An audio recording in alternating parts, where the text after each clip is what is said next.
Welcome to The Conscious Entrepreneur, the only podcast 100% dedicated to the well-being of entrepreneurs. It's where founders come to sharpen their edge from the inside out and lead with clarity, connection, and purpose, without buying into hustle culture or burning out. Hit subscribe right now so you never miss an episode. Let's get started. Welcome, Jesse Pujji, to the Conscious Entrepreneur podcast. I'm so excited to have you here. This is a really special occasion for our listeners to be able to get exposure to someone who has been so successful in startup mode and bootstrap mode, instance over instance over instance. So thank you for being Sarah. here. I'm excited to be here too and talk about it. So let's give a little context to the people who are listening about your background. So you originally come from like a Goldman, McKinsey background and kind of came into digital advertising in, the sweet spot of the very, very early days of Facebook advertising. And so you started a company called Ampush, and Ampush was kind of worked with direct to consumer companies, and you guys were like the amazing CPA, customer acquisition kind of agency. I was born and raised in St. Louis. My parents were immigrants, came over from India in the late 70s. And so it's funny. I grew up in a pretty entrepreneurial, scrappy house. My dad had a bunch of small businesses and real estate. And, I went to Penn and you get to Penn on the first day and they're like, when are you going to get your internship at Goldman Sachs? And I didn't even know what Goldman Sachs was. And a few years earlier, I didn't know what Penn was or Wharton was. And so I was kind of figuring this stuff out as I went. Yeah. But I always viewed those jobs as kind of a detour. Like I think I knew I wanted to be an entrepreneur in my heart pretty young. But like got, those are really good accolades. And I was like, I want to get a job at these fancy companies. And so I did. And I liked them. I always tell people like, I have nothing bad to say about any of them. My heart wasn't there. I wanted it and I wanted to sort of honor my heart. And so in 2010, I left, moved to San Francisco on a dime. I was like, this is where people start companies. Didn't know I was 20, not even 26. I was like, what should I do? And a lot of friends and mentors said, hey, if you're good with numbers and data, go look at digital marketing. You'll figure something out. And a long story short, which we can cover if you want, is that was right when Facebook was launching the first version of their ad platform. And again, super high level, we made a bet. We said, hey, Google ads were huge and there was a huge ecosystem built around them. What if we build something like that around Facebook ads? And we became one of the first companies to really figure out how to drive performance on Facebook ads back in 2010 when they were the desktop right rail ads. That led us to being one of Facebook's earliest marketing partners. So they gave us API access. They'd walked us into all these clients. Our clients were Uber, Dollar Shave Club, Peloton, Blue Apron. In addition to American Express, Hulu, there was a 3 or 4 year period where we were very unique because not many people could make performance work on Facebook. And the company grew to several hundred million in ad spend per year, 200 plus employees. And we, it was about a 10-year run all in and I ran it as founder and CEO with 2 co-founders. And then in 2020, after 10 years, transitioned out as CEO. And then we sold the business a couple of years later. And now I'm working on a kind of venture studio meets holdco where we launch businesses from scratch, but then we own them and kind of hold them as if we're a holdco owning and running the business. So that's a quick and dirty on me.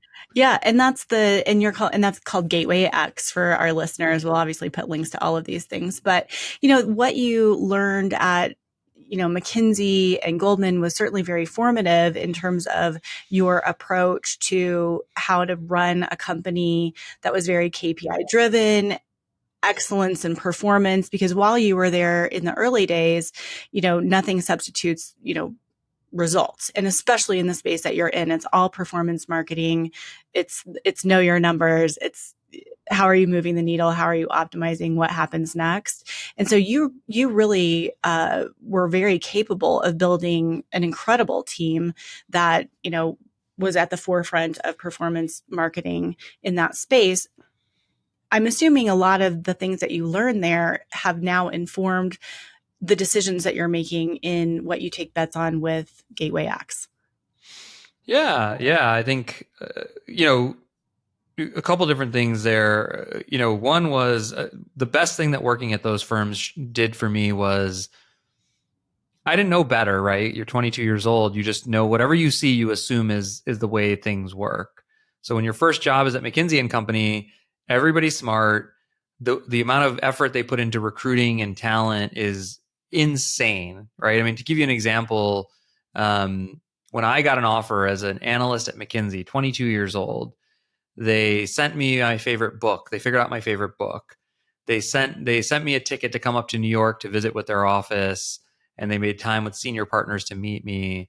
I mean, they take the talent, they take it so seriously. And so to me, that's I just thought that's how you do it. I didn't know that there was another way to do it that wasn't that intense. So when we started Ampush, I just thought I just need to find really smart people and teach them how to do the things we're doing. And it wasn't until a few years in where someone's like, "How's your talent just so consistently good, Jesse? And where did you get that from?" And I didn't get that. I was like, "Oh, I don't know. It was kind of an accident, right? I didn't necessarily even know I was doing something special." So that was a real gift I got from my experience starting at a company like McKinsey, that we continue to this day. And as you said, in Gateway X, when we first started Gateway X, I'm one of these people who I can be very analytical and I can be very analysis driven if I need to be.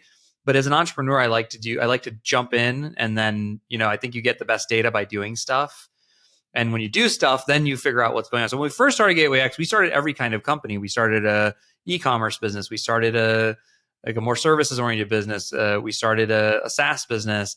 And the things that have worked over time have tended to be, we say they have to have an unfair advantage, which is about distribution. So we can reach people in a way that's cheaper or better or advantaged, and a unique insight, which most of the things I've done have tended to be around my expertise of building a tech-enabled marketing services business. And so when you look at what's been successful, the e-commerce business hasn't done that well. We shut down the SaaS business. The stuff that's been well has sort of drafted right off of sort of who I am and my skill set, and the Ampush experience.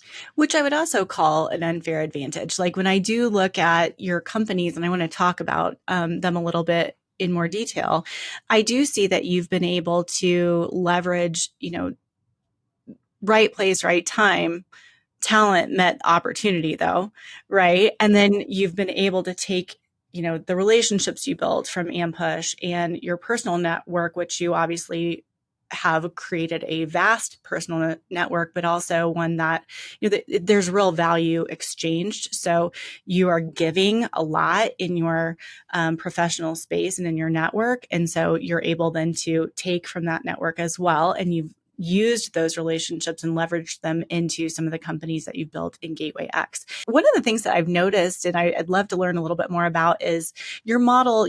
I've heard you say that you're kind of a 0 to 1 guy, and then you like to bring in a CEO or partner with co-found. I think is, co-found with CEOs who are more of the, make the trains run on time type people, but also using their specific advantage. So one of your most popular and most successful companies is GrowthAssistants. Yeah. And tell me about that genesis of that company. You know the co-founder from like way back, right? We were really like partners in 7th grade pre-algebra in middle school.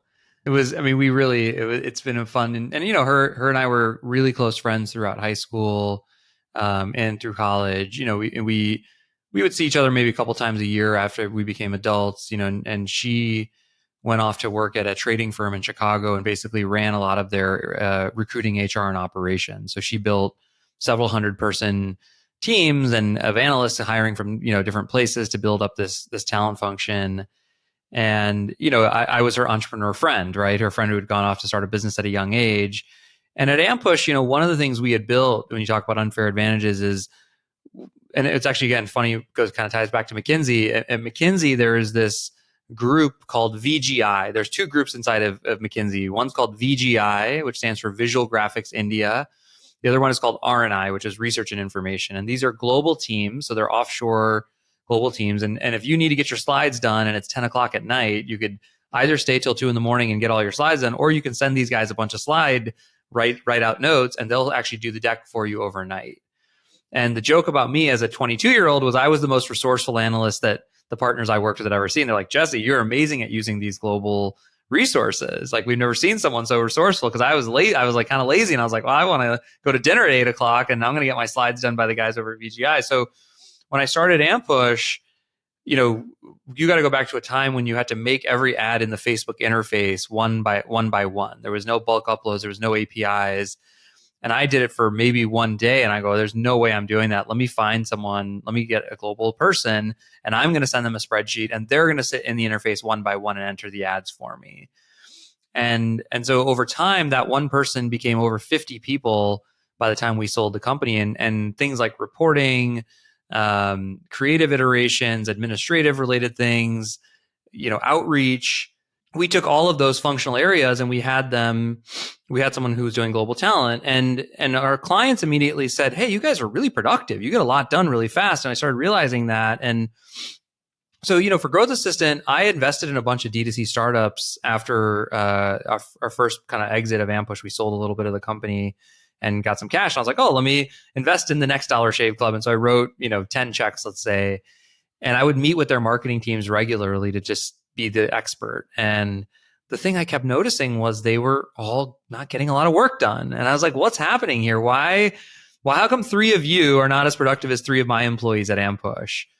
And there were some, various reasons, but one of the biggest reasons was they got bogged down in this, like, the rote work. I have to pull, it takes me a day to pull reporting every day, Jesse, or I get creative.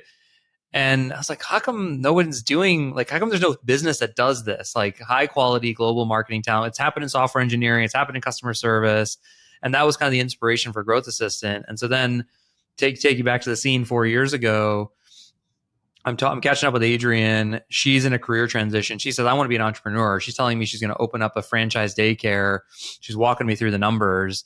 And I'm like, dude, you're going to have to put $1 million up, and then you're going to have to do X. And I'm like, no. And then it just hit me. This idea had been sitting on my list. I said, hey, you know how to do recruiting. Like, I see this huge, like, boom, let's do this. And, within probably the first 6 months of starting it, we crossed a few million, probably 2 or 3 million in revenue. This year we'll cross over 20 million. That just for annualized revenue. So it's been a very well received by the market. We've learned a ton. We're now investing in AI and a bunch of other things. So there's a bunch of cool things happening, but it's a really cool and fun story. Do you find that the companies that you have invested in for Gateway X thus far and that have been really successful, are these things that were sort of bouncing around in your head and then you've sort of sought out the right person from your network and the relationships that you have, more so than they're coming to you and applying like they would in an accelerator or something like that? It's a great question. Yeah. I think I've described it as like almost 2 farms. There's like the idea farm and the people farm. And so right now I have a list of 10 ideas that are sitting right here, and they're always in my mind. And then I have all these interesting people I know through, maybe they went to middle school with them. Maybe they were a client, Casey, one of our other CEOs she was a client of mine. I got to know her. And then what happens is I have some ideas. I meet people and I kind of go, hey, this seems like a good idea. You would be really good at running. Like, I can bring this to the table. You bring this. Like, let's go make it happen. And so they've all kind of happened in that sort of. It's not fully organic, but it's not like I have a company. Here's a job rec. Let's go hire for that. You. Let's interview. They've always happened in very. And I think starting a company from scratch, you have to do it somewhat organically, because we've had a lot of companies that we've never talked about that have just never gotten off the ground. And the reason is because for some reason or the other, they there wasn't a fit with us, or the person didn't really follow through on what they said they would do. And then the company never goes anywhere. And that's okay when you're starting at zero. It's no big deal, because the company just never goes anywhere. And in our case, we just say, we're not going to keep working on that. And there's other things that are doing successful, but it's all been kind of the 2 farm system. I want to come back to that because, you take it for granted that like, hey, this isn't working, I'm going to put this down. Yeah. That is not always easy for people to do, because there's a lot of ego, there's a lot of sunk cost, yeah. there's a lot of psychology that makes it hard for people to stop things even when they're not working. And I want to come back to that, because I do see that as like kind of a core value that I've seen that you have brought to a lot of things, like, hey, fail fast, move on, get over it, rework it, optimize it, whatever. But coming back to this, like the relationship with the CEO that you're bringing in, it sounds like even these people haven't necessarily ever been CEOs. So I know in the case of, you mentioned Casey, and she's the CEO of Ox, which, would you speak about Ox a little bit? Yeah, so Ox is like another one of these ideas that was bouncing around in my head for a long time. And, I went to Penn and I worked at Goldman, and I have a bazillion friends in private equity. And I kept getting the same phone call from a different friend. And the phone call was, hey, I've got this deal in my investment committee. We looked at the P&L of the business, and one of the top 5 items is spend on Google and Facebook ads. Can you, like, I don't, I, and my investment committee, to get my deal through my own firm, I need to be able to answer all these questions, and I don't know the answers to them. I don't know how many keywords there are, like how big the search budgets could be. I don't know if the economics could be improved by 20%. Can you help me with this, Jesse? And my first few calls were just like, yeah, dude, ask these 10 questions, run this analysis. And then my third friend, he's like, okay, thank you. That's really helpful, Jesse. But dude, could you just do this for me? Like, I don't want to do it. I got a bunch of other things to do. And Casey and I were right at that time figuring a new business out. Or we were talking through a couple different ideas, and then this car was manifesting. And she got one of her old employees, I got one of my old employees, and we just did the work. And they were blown away by the work. We charged them a couple $100,000 for 1 month of work. We said, and they said, this is the best thing we've ever seen. And I was actually surprised. And what we learned was, the big guys, the McKinsey, Bains, and BCGs, are very expensive, but they don't know this stuff in that way. And then the agencies, they just don't know how to talk to a private equity audience. And so we sometimes describe ourselves as like, we're just really good translators. We can take, what does it mean to make more ad creative? What does it mean to find more keywords? And how do you translate that into terms of revenue and EBITDA and investment? Because that's what they want to hear. They don't want it. You could say keyword to them all you want. You could say creative iteration, and they're like, dude, I don't know what that means. Explain to me how I grow my business. And so that became our calling card. And so today, the company's grown a bunch. We've got, it'll do over 10 million this year. We have a big team of 25, 30 people, where we got, worked with 10 private equity firms already. Like, it's been a really fun and exciting journey. Okay. So now you've got these two, and I know there are more companies in your portfolio, but just focusing on these two. So how have you taken, your excellence at Ampush and the things that you learned there of creating this super high performance team, and how have you then taught these like pretty young entrepreneurs how to create this massive scale of growth in very compressed timeframes, which is, of course, like something that most of the people who are listening to this podcast have just come off of a conversation with Dr. Ben Hardy, doing a workshop with him. 10x is easier than 2x. And so we're all like really challenging ourselves to be more ambitious and to have higher standards. And you've created these companies, that have an incredible standard. How are you teaching these CEOs, and what could you share to the people who are listening so that we can, learn from you and be in the same mindset and the same culture that you're creating? Yeah, there's different pieces to it, and some honestly have worked and some have not. I'll start with some of the ones that have not. Like, when I was the CEO of Ampush, I made all the final decisions. I decided who to hire, who to fire. I set the tone for certain things, and I don't do that in these companies. And so the cultures are not my cultures. They're influenced by me, of course, but the cultures are the CEO's cultures, right? And Ox is a different culture than GrowthAssistant. And it's really important for me to yield to those cultures. And it's a learning. I'm not perfect at it by any means. It's a learning of, when do I need to shut up, or when do I need to say, hey, this is your call, but here's what I think. And it's hard for me because I spent 10 years plus as a founder CEO.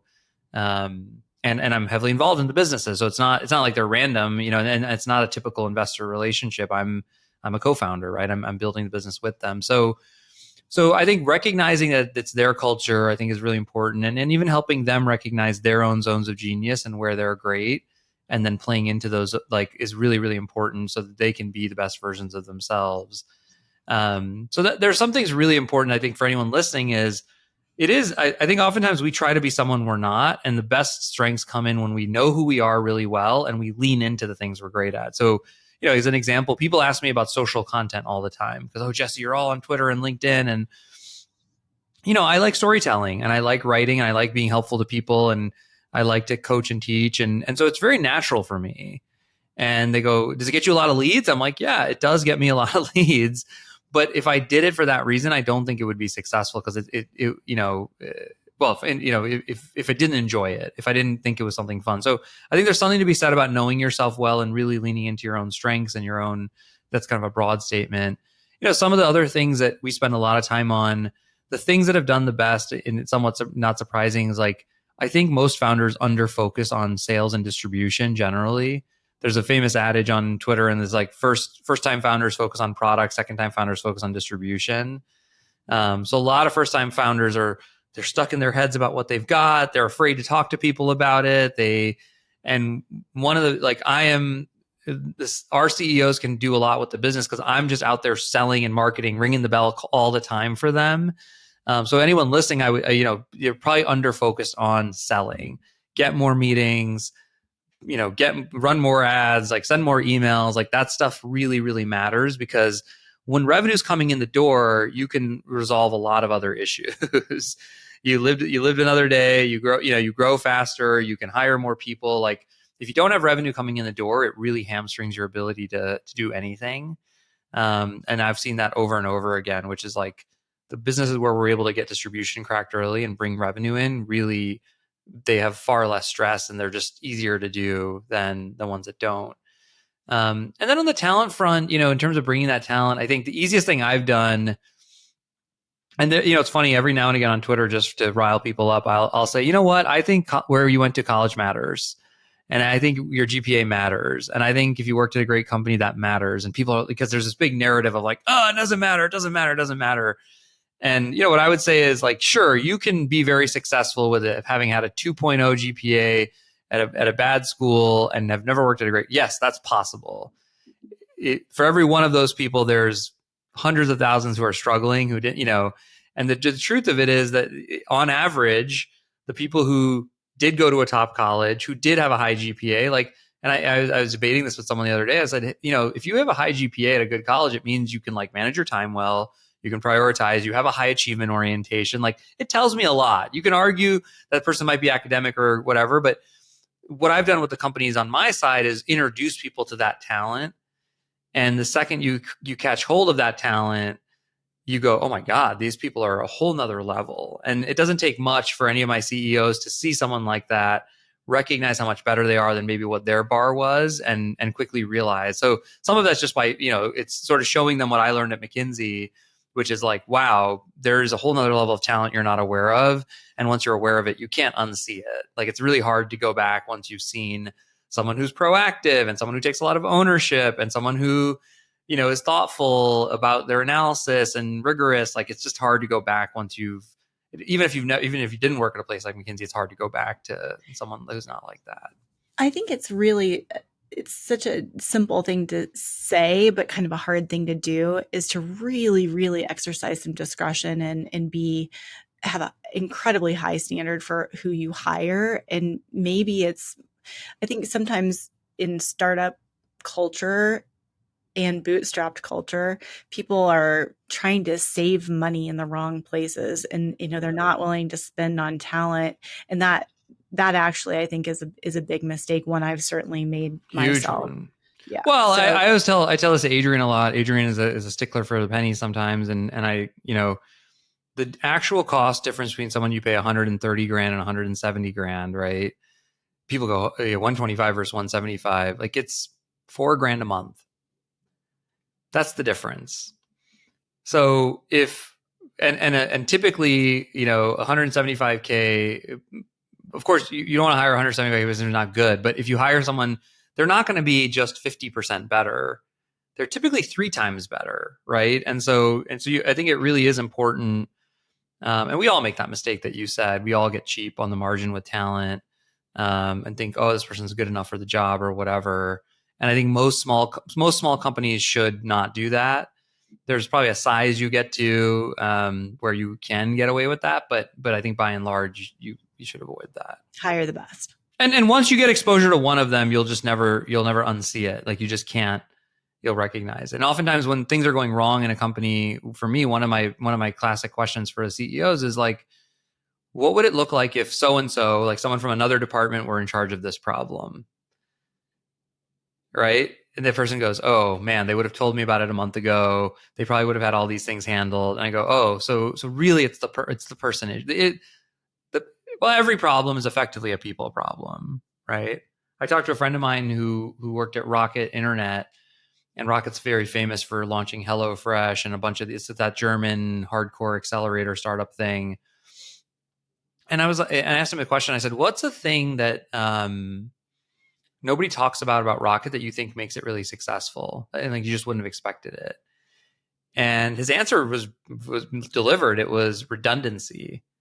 He said they always have a backup person for every person, and they're just as good, and they're waiting to take that person. And like, so if somebody leaves or something happens, like they can just boom, there's no slowdown in what they're delivering because they've always got another person ready to step up to the plate. And Wall Street's very similar to that.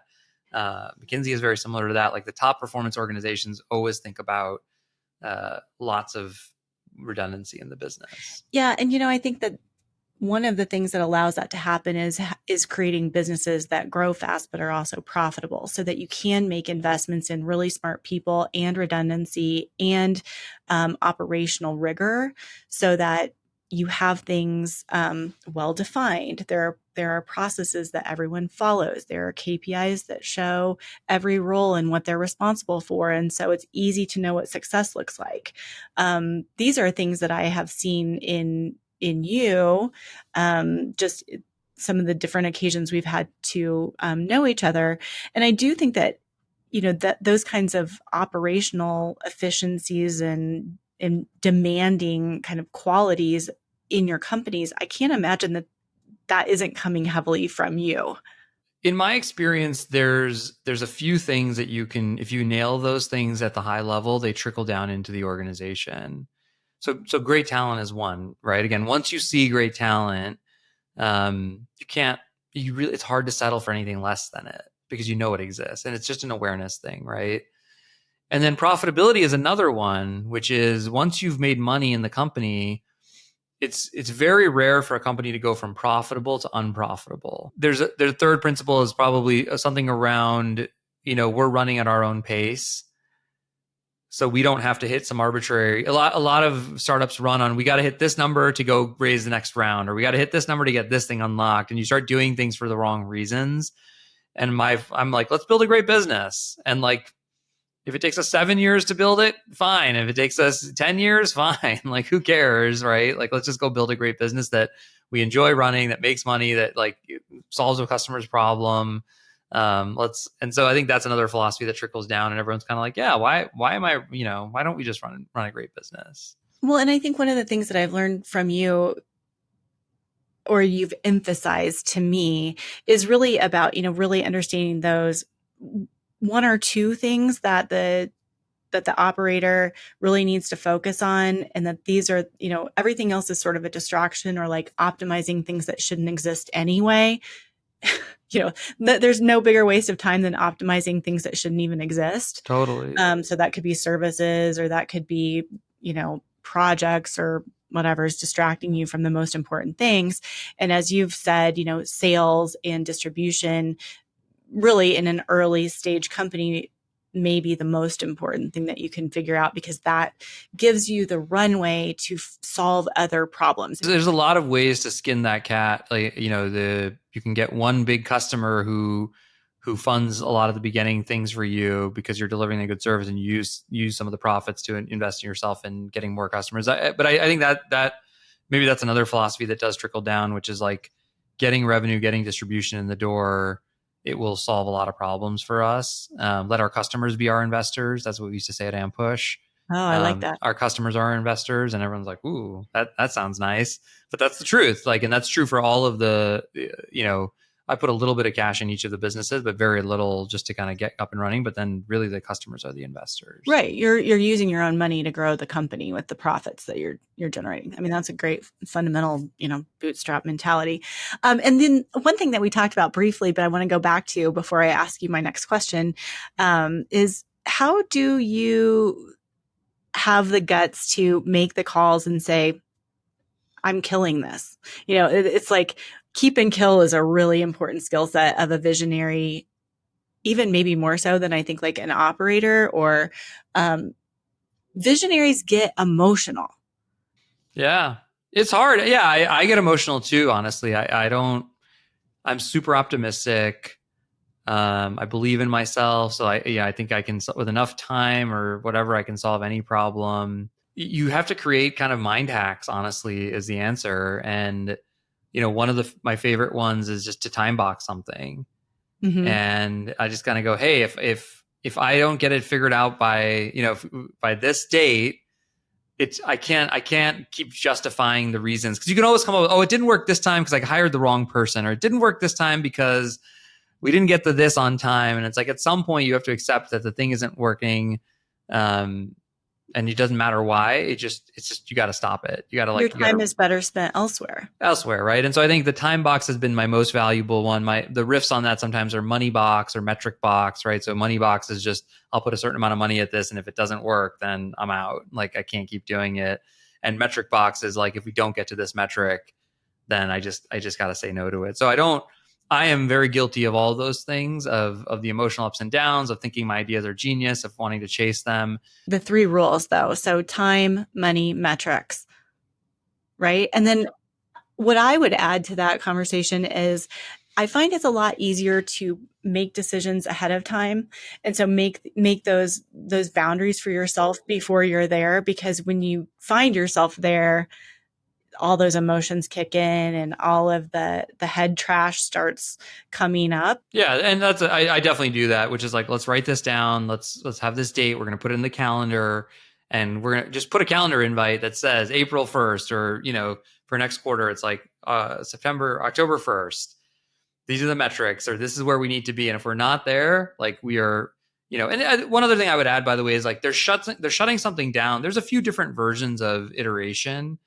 The sort of whole hog shutdown is one. There's a reinvention version of it where you do the same thing from a very different way or different approach. And then there's smaller versions too. So I will oftentimes, I'll try something. The first time I'll make a smaller adjustment. Okay, let's try to do it. And then the second time I'll make an even bigger one. Okay. The third time I'll say, I just got to scrap this whole thing and we got to move on. So it's something like that. So maybe there's another one we can add that's 3 strikes, of level of iteration, right? So the first version is, oh, let's try a different marketing channel. Second one is, let's rebrand the whole thing, and or whatever, something bigger. And then the third one is like, no, it's just this bad idea. Let's just do something. Scrap it. Yeah. That's great advice. Thank you, Jesse. One thing I want to talk about is just a little bit about, as we're wrapping up, the inner work that you have done that's helped you kind of make the decision to go into this accelerator or studio, as you've called Gateway X. Tell me about what it takes to manage yourself, manage your attention, and your energy as you're kind of spread across all these different companies, plus the 10 ideas that are like marbles bouncing around in your head about what next. Because it does seem like that could be overwhelming and inefficient. It is. It's both of those things, actually. I think there's a couple pieces to it. Well, first of all, I don't think I've nailed it at all. So I think I'm still learning. I think one thing that does help and works well is I have extremely intentional and clear agreements with the CEOs. In other words, this is what I will spend time on. This is what I won't spend time on, so that they're not wondering what I do spend and what I won't spend time on. And literally, I have a chart that says Jesse's zone of genius, Jesse's zone of excellence, Jesse's zone of incompetence and competence. And they go, I'll spend time on these 2 or 3 things. This thing, maybe if you really need me to, I will. These things I will not spend any time on. They're not, they got to be the thing you spend time on, or you find someone to spend time on. So we're very intentional about how the roles and responsibilities are split up. And most of the time for me, it's bringing in revenue, marketing and sales related stuff, or talent, or helping with strategy. Those tend to be the big areas. And then on a human level, I have done a lot of inner work, and the honest answer to your question is like it's like a great gym for me to work on being present more. And really in any given moment, I have to really work on, I've got to be here in this moment solving this problem. And then as soon as I'm done with that, I got to let it go. And I got to go to this other thing that has nothing to do with the thing I was just talking about. But to the person I'm with in that moment is equally important, if not, and so I can feel it. Like a good example actually is when I'm tired, I'm like way worse at my job, because it's hard for me to stay present. And I'm just like, oh, hey, you're talking to me. And I'm like looking the other way. And so Yeah, it's something that I'm learning and trying to figure out. I think as I go, and I think um, it's a work in progress. It's a weird job, and so I think some of the things I've also gone back and talked to other people who do versions of this, and like I might be too involved in some of the things going on in the companies right now. I told someone today, I'm like, I'm a part-time C-level executive across 4 companies. Like I'm like a fractional co-founder, and that's not really. I'm not sure if I want to be that. you know. Well, and I would think at different stages of maturity, your role may change too. So that might be something that because these all kind of started at the same time, there could be a time when they start needing you less. That's They right, start and I think being like one simple way I would say too is in the weeks when I'm in my zone of genius every day, I'm energized. I'm like, I can do this forever. I can go 8 days, no big deal. And when it gets a little more into the excellence or competence areas, I find myself losing a lot of energy and not enjoying it. So a lot of it again is about how do you stay present? How do you stay in zone of genius? and just be self-aware too when you're having those like energy draining moments to go like, hey, something's off here. I think that that self-awareness piece is something that every person who is in a leadership role, whether you're, actually you're running your own company or you're in some level of leadership in any type of an organization, is developing that self-awareness to say like, I really am not fully here, or I'm really below the line in terms of, how I'm showing up, or I'm not really like bringing my best to this meeting. And I think there are like tactical things you can do to improve in the moment. Do you have any hacks that you use? I think the best one is just calling it out.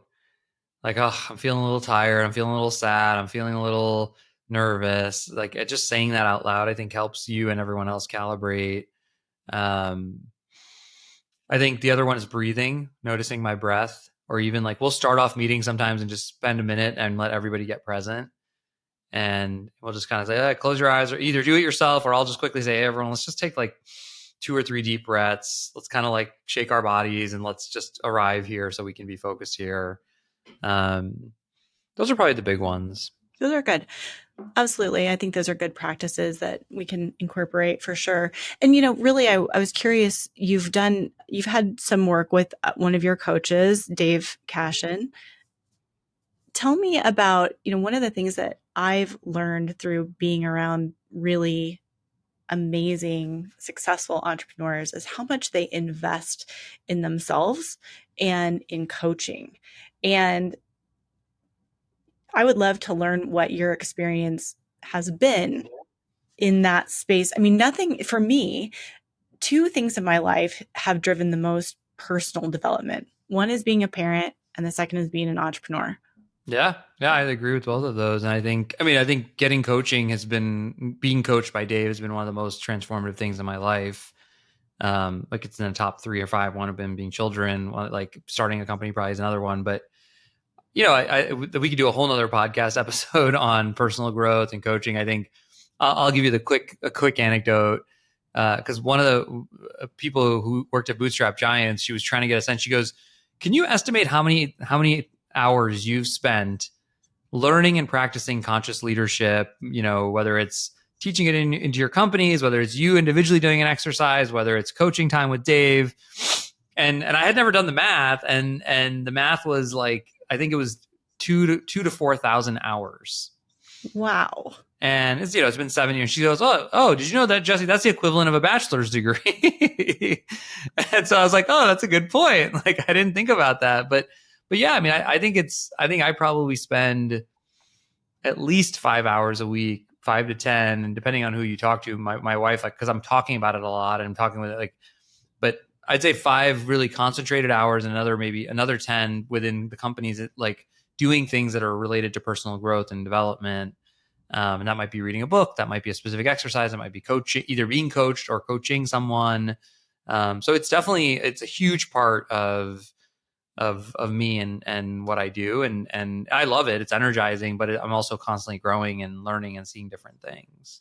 And I imagine you're leading not just the CEOs and co-founders that you work with, but even people in management in those organizations, this conscious leadership is something that's, kind of probably a part of the DNA of every company that you've been a part of, just because it's so important to you and what you're all about. 100%. Yeah, Yeah. 100%.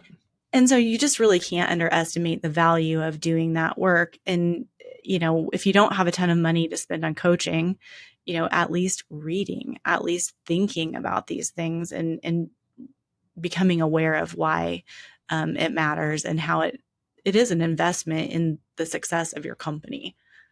So, I mean, my favorite line, Sarah, that I tell every leader I work with and CEO I work with is, you are the ceiling for your company.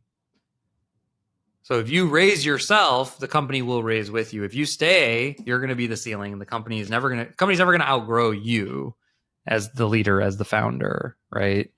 It's our job. It's our job to be the leader our business needs us to become. That's a great place for us to bring this conversation to a close. You've been really generous with your advice, and I think that people who are listening probably will have a lot to go reflect on.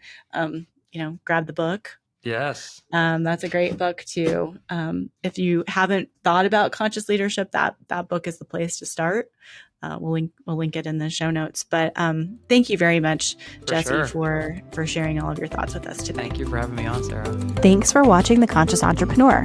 If something landed for you, will you leave a comment? I'd love to hear what you thought. And if you haven't done it yet, hit that subscribe button so you never miss an episode.